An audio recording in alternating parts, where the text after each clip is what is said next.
Des essais précédents avaient eu lieu au Kazakhstan, en Asie centrale.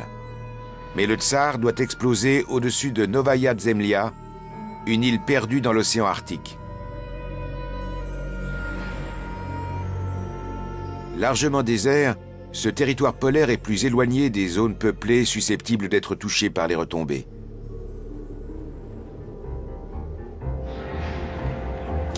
À l'aube, l'équipage chargé de cette mission historique reçoit les dernières consignes.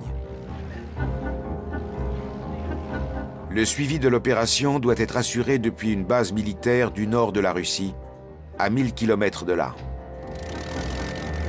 Les hommes ont été triés sur le volet et l'avion transformé pour la circonstance. Le Tsar, qui pèse 27 tonnes, a été doté d'un parachute et doit être largué à une altitude d'environ 13 000 mètres. Il doit chuter de près de 8000 mètres avant d'exploser. Ce qui, espère-t-on, laissera le temps à l'équipage d'échapper à la déflagration. Tout le monde était très inquiet. Zakharov a dit « Ils vont faire quelque chose qui ne s'est jamais produit nulle part sur la planète. » Impossible de tout prévoir.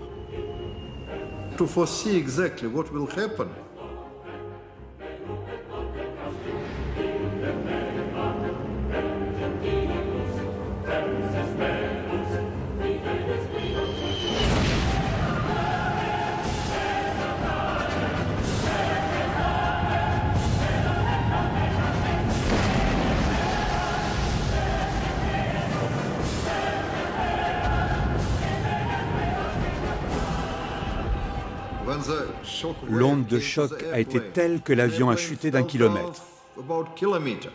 Comme il était très haut, ses passagers ont survécu, mais il a eu du mal à résister. L'explosion d'origine humaine la plus gigantesque de tous les temps produit un champignon qui culmine à 65 km, soit environ 7 fois la hauteur de l'Everest. Des bâtiments sont détruits dans un rayon de plus de 100 km et des vitres soufflées à 500 km. Les analystes qui enregistrent l'onde de choc s'attendent à une très grosse explosion, mais pas de cette ampleur. Nous avons été impressionnés, surtout par le fait qu'ils l'avaient fait par avion.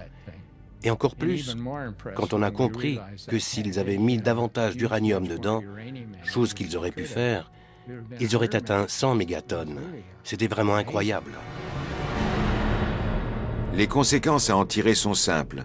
Si le Tsar explosait à une altitude optimale de 300 mètres au-dessus de Washington, tout serait instantanément réduit en cendres dans un rayon de 5 km.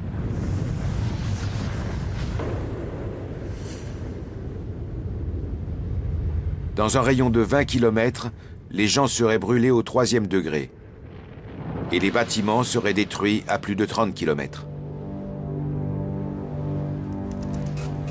Dans ce scénario, la bombe tuait sur le coup plus d'1 million de personnes, peut-être 3,5 millions au total.